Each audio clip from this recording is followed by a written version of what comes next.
Since 1991, Winnipeg's GroundSwell has been presenting a varied and eclectic series of new music concerts. Described as innovative and exciting, GroundSwell has consistently been on the forefront of the new music scene, not only here in Winnipeg, but across the country. On September the 14th, GroundSwell will kick off its 2019-2020 season featuring the Nail Quartet. Here to tell us about all things GroundSwell is David R. Scott, the Executive Director and Artistic Coordinator for GroundSwell. Welcome to the Classic 107 Studios, David. Thanks for having me in today. So let's get right to it. First of all, let's talk about the concert season. There's 5 concerts. Maybe you can give us a quick overview of the 5 concerts? Sure, a quick rundown. So this year is a little bit unusual for GroundSwell. We've got 5 regular season concerts, but 4 happen before Christmas. So we've got one September, one October, November, and December. And I'll just go through those quickly. The first one, as you mentioned, Chris, the Nail Quartet is in September 14th, and that's improvised music by Montreal and Amsterdam-based composers. And some of your listeners might recognize the name Laurie Friedman. Right, wonderful bass clarinetist. Yeah, that's right. And clarinetist, yeah. And she was here, she lived here for many, many years, and she was involved with GroundSwell way back 30 years ago almost. So it's nice to have her back with some of her friends from Montreal and Amsterdam. Our second concert is kind of interesting. It's the Park Sounds Duo, and it features Ben Reimer and Jennifer Thiessen, and both of them are originally from Winnipeg, and they live in Montreal now. And for us this year, it's kind of exciting because this concert that's on October 6th will be in the Canadian Museum for Human Rights, Garden of Contemplation, which is a fantastic wide open space, and so that's a first for GroundSwell. Our third concert is called The Naked Voice and features the Regina-based soprano Helen Pridmore. And that's a solo voice concert with electronics featuring a single-person opera by Anna Sokolovich, Montreal composer, so that'll be really exciting. And in December, there's a cellist Nick Fotinos, is bringing a concert of cello and electronics. So that's December. And then after Christmas, in February, we have the Ironwood String Quartet. And these members are all members of the National Arts Centre Orchestra, and they're coming to Winnipeg for the first time to do a fabulous program. Oh, that's exciting. I was reading about that quartet. Apparently they play with quite a bit of zeal. That's exuberance. Right, And apparently it's really quite something to see. Yeah, one thing I wanted to mention, I just rattled off the very broad strokes on the year, but I would invite your listeners, if they're at all interested, to go to our website, gswell.ca. I've put links on all the composers and all the performers. And so it's actually pretty fun to explore some of these names you may never have heard of or sort of caught in passing somewhere. But there are links to their websites, and you can do a lot of kind of fun exploration. And that's really what GroundSwell is about. It's about exploration and discovery. Oh, yeah, that's great. I was noticing with this year's season, the environment plays a definite role. Well, with the Park Duo, there's a concert about roots of trees and whatnot. And then there's also that Naked Voice concert that's been curated by Diana McIntosh. And she's included some duets. It sounds really, really interesting with that solo voice and whale sounds.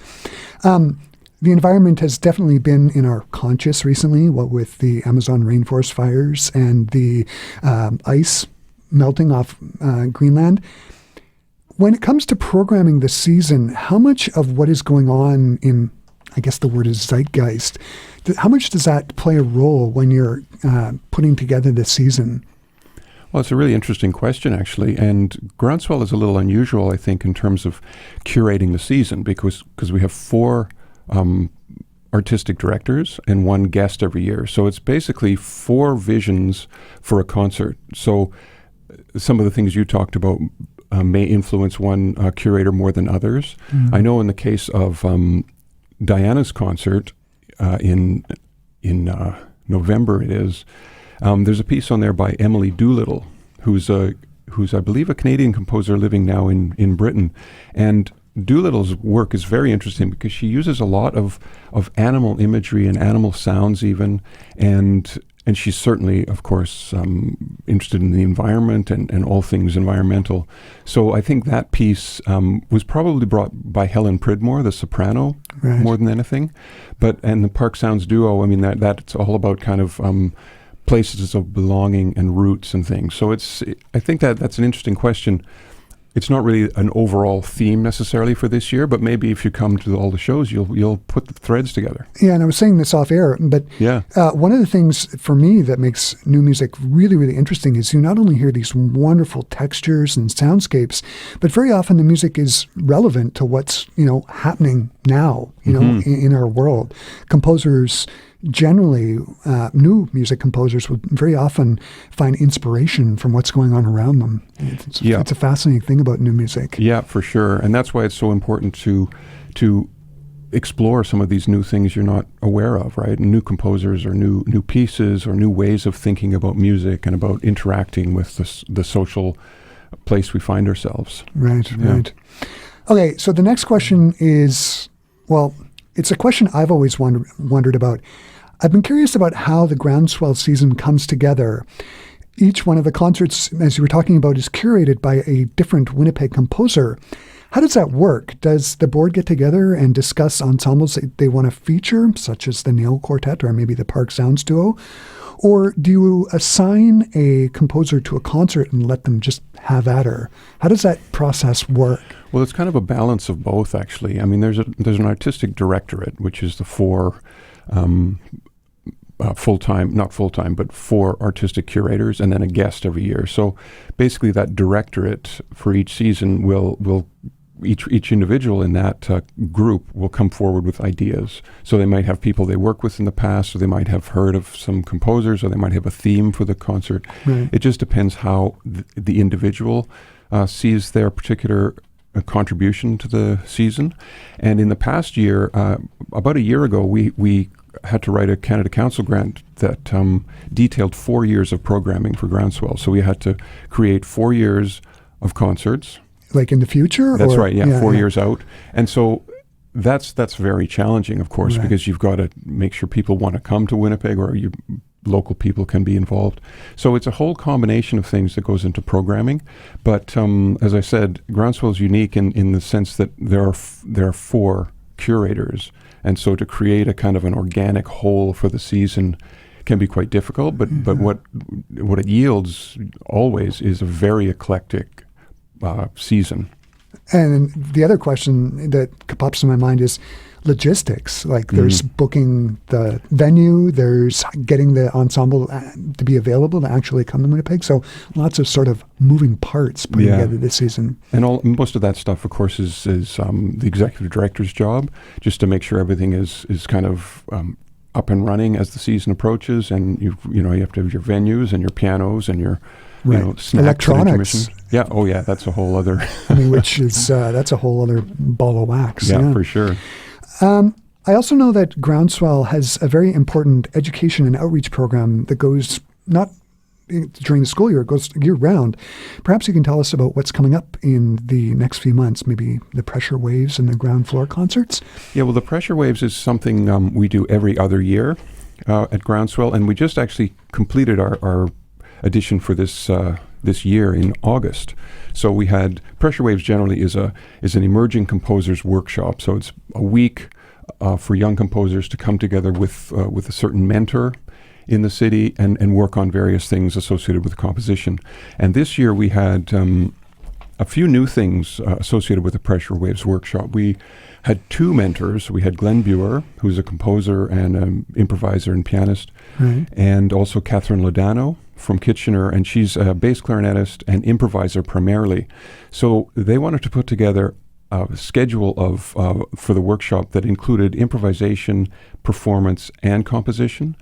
And we put out a call to young composers, and we had 3 university composers and 3 high school students. Oh, that's great. And that was really, really fun because, the university students were music people. I mean, some of them were in their 4th year or just graduated. And they've got all that harmony and technical background. That's right. And also the perspective on a kind of a canon of new music. And it was fascinating to have these young people, I think they were all in grade 10 actually, bring their instruments and, do this improvisation, work on graphic scores, and to kind of work with a completely different cohort. At that age, somebody who's 18 or 19 is worlds apart in terms of your own experience. So that was a really, really fun week for the students, and I was able to take them on the radio. GroundSwell has a program on CKUW the University of Winnipeg station.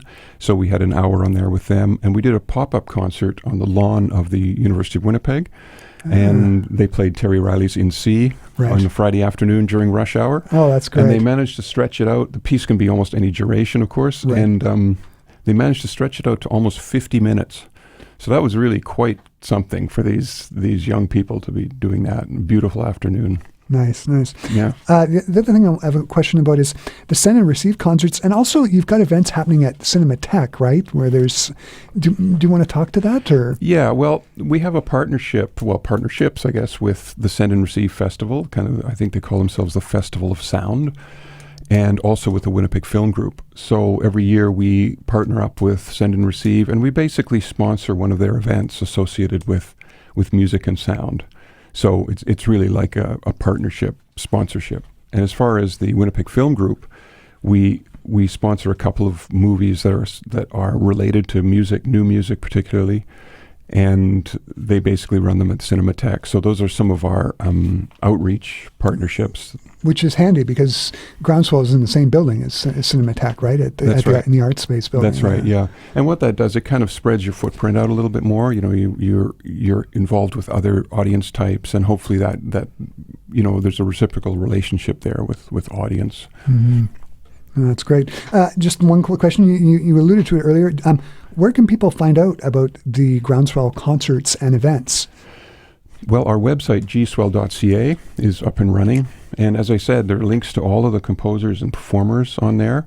And there's also, so that's for the 5 regular concerts, 5 regular season concerts. And we've also got our outreach and education initiatives that are relatively new. We started some of those last year. And you can read all about those. And we also, I forgot to mention off the top, but we're doing a special concert in April this year.